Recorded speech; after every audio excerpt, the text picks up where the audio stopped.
باقی فلسفے کے بارے میں میرے پاس پرانے نوٹس ہیں، ان میں سے کانٹ کا نے بھی جو بعد میں جیسا کہ میں نے عرض کیا کہ اللہ تعالیٰ پر ایمان کے لیے مورل آرگومنٹ بعد میں یوز کیا ہے، وہ بعد میں آئے گا ہماری بحث کے اندر انشاءاللہ.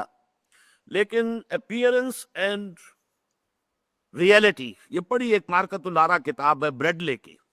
یہ برٹش فلاسفر تھا، بہت ہی یعنی اونچے معیار کا. اس نے فلسفہ کے بارے میں بڑی پیاری بات کہی ہے. Philosophy is the name of finding bad reasons for what we believe on instincts. یہ بات ایمان باللہ کے ضمن میں اللہ کے قرآن کے اسلوب پر 100% راستہ تھی. اللہ کا یقین ہمارے اندر ہے، ہمارے وجود میں پیوست ہے، ہماری روح کے اندر ہے، صرف پردے پڑ گئے ظہول کے. ہم چونکہ بہت، جس کو اقبال نے کہا ہے کہ کافر کی یہ پہچان کے آفاق میں گم ہے، اور مومن کی یہ پہچان کے گم اس میں ہے آفاق. جب انسان آفاق کے اندر، اس میٹیریل ورلڈ کے اندر اپنی ضرورتیں یا تعیشات، ضرورت سے آگے بڑھ کر معاملہ چلتا ہے، تو پھر یہ ہے کہ کچھ اور چیزیں ہونی چاہیے، کچھ اور ہونا چاہیے. حل من مزید ہے. یہ جو جوڑ الارض ہے یہ ختم نہیں ہوتی. الہاکم التکاثر حتی زرتم المقابر. یہ زیادہ سے زیادہ حاصل کر لینے کی جو تمہاری طلب ہے یہ ختم نہیں ہوتی، تمہیں غافل کیے رکھتی ہے یہاں تک کہ تم قبروں تک جا پہنچتے ہو. آپ دیکھتے بڑے میاں جو ہے وہ صاف نظر آ رہا ہے کہ قبر میں پاؤں لٹکائے بیٹھے ہوئے ہیں، لیکن حوث ختم نہیں ہوتی، لالچ ختم نہیں ہوتا. اس کے بعد بھی حالانکہ یہ معلوم ہو کہ 10 پشتوں تک کے کھانے کے لیے سامان موجود ہے بڑے میاں کے پاس، لیکن پھر بھی اس کے اندر مزید لالچ، حل بن مزید، اس کی بات ختم نہیں ہوتی. لہذا جو لوگ اس میں گم رہیں گے انہیں تو ظاہر بات ہے کہ اللہ تعالیٰ کا خیال نہیں آئے گا، اور آپ کسی دلیل سے اللہ منوا نہیں سکیں گے ان سے.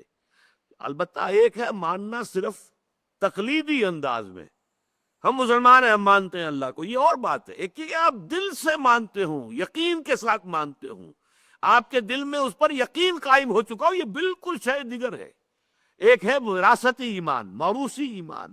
ہمارا ایک ریشیل کریڈ ہے، ہم مسلمان پیدا ہوئے، اللہ، رسول، آخرت، جنت، دوزخ، یہ نام ہم نے بچپن سے سیکھ لیے، اور وہ چونکہ اب ہم مسلمان ہیں تو ہم ان باتوں کو مانتے ہیں. یہ بالکل اور شے ہے، یہ ڈوگما ہے، یہ تو ہمارے عقائد ہیں.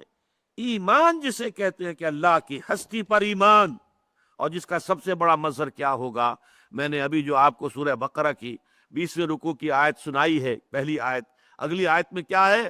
والذین آمنوا اشد حبا للہ.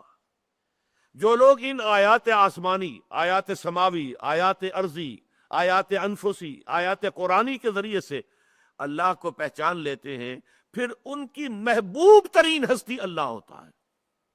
اشد حبا للہ.